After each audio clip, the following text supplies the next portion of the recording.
श्रावण महिना म्हटलं की आपले हे सण चालूच होतात. तर आज मी हे नारळी पौर्णिमा विशेष नारळी भात बनवणार आहे. तर त्यासाठी एकदम कमी साहित्यात आपल्याला हा नारळी भात तयार करायचा आहे. एकदम रसरशीत आणि मोकळा असा आज मी तुम्हाला हा नारळी भात तयार करून दाखवणार आहे. तर हे मी 1 वाटी बासमती तांदूळ घेतले आहे. हे धुवून अर्धा तास पाण्यात भिजत घातले होते. बघा हे छान असे भिजले आहेत तांदूळ. आणि आता मी छोटा कुकर घेतला आहे. ह्या कुकरमध्ये मी 2 चमचे तूप घालून घेतलं. तूप घालून झाल्यानंतर 10 काजू आणि 10 बदाम असे मी त्यामध्ये घातले आणि थोडेसे बेदाणे घालून हे चांगले म्हणजे फ्राय करून घ्यायचे आहेत, तळून घ्यायचे आहेत. त्याचा कलर थोडा चेंज होईपर्यंत आपल्याला हे फ्राय करायचे आहेत. साधारण 1 ते 2 मिनिट आपल्याला हे फ्राय करायला लागतील. बेदाणे हे तुपात टाकल्यानंतर आपोआप फुलून येतात. बघा छान असा ह्याला कलर आला आहे. आता मी साधारण 1.5 मिनिटानंतर हे काढलं. एकदम स्लो गॅसवरती हे मी परतवून घेतलेलं आहे. परतवून झाल्यानंतर आता मी हे काढून घेतलं आणि आता ह्याच भांड्यामध्ये मी फोडणी घालून घेणार आहे.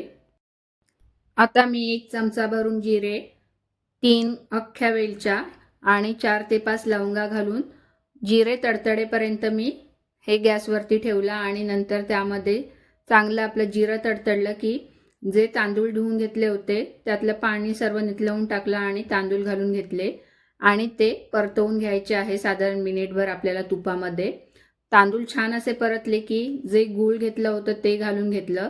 गूळ घातल्यानंतर सुद्धा आपल्याला हे एकजीव करून घ्यायचं आहे, मिक्स करून घ्यायचे आहेत. हे सर्व मिक्स झालं की त्यामध्ये जे खोबरं घेतलं होतं ते घालून घेतलं मी आणि पुन्हा हे मी मिक्स करून घेतलं. बघा छान असं हे ढवळून घेतलं. त्यामध्ये मी पाव चमचा भरून हळद घातली. मी कुठचा खाण्याचा कलर वापरला नाही म्हणून मी हळद घातली. तुम्हाला जर फूड कलर घालायचा असेल तर तुम्ही फूड कलर घातलात तरी हरकत नाही. आणि 6 ते 7 असे मी केसरचे धागे घातले. केसर धागे घातल्यानंतर जे आपण ड्रायफ्रूट फ्राय करून ठेवले होते ते घालून घेतले आणि हे पुन्हा मी मिक्स करून घेतलं एकजीव. हे सर्व मिक्स झाल्यानंतर चवीनुसार मीठ घालून घेतलं. मीठ घालून झाल्यानंतर पुन्हा हे मी एकत्र मिक्स करून घेतलं आणि मी हे गरम पाणी करून घेतलं होतं. 1.5 वाटी मी पाणी घेतलं. हे गरम करूनच घ्यायचं. पाणी घातल्यानंतर पुन्हा हे मिक्स करायचं आणि एक उकळी येईपर्यंत आपल्याला गॅस हा फुल ठेवायचा आहे. बघा हे छान असं एकत्र मी करून घेतलं. पाणी बरोबर बेतानेच ठेवायचं. जास्त पाणी ठेवलं तर आपला भात सुटसुटीत होणार नाही, एकदम मऊ पडेल. म्हणून मी एका वाटीला 1.5 वाटी पाणी घेतलं आणि गॅस एकदम स्लो ठेवून एक शिट्टी काढून घेतली. एका शिट्टीतच आपला हा भात तयार होईल आणि पूर्ण त्याची वाफ गेल्यानंतरच आपल्याला कुकर खोलायचा आहे. कुकर खोलल्यानंतर बघा किती एकदम सुटसुटीत आणि रसरशीत आपला हा छान मोकळा नारळी भात तयार झाला आहे.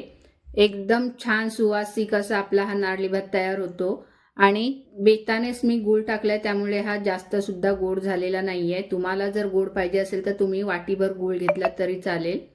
आणि हा आता मी भात तुम्हाला बघा मी सर्व करून दाखवते एका प्लेटमध्ये.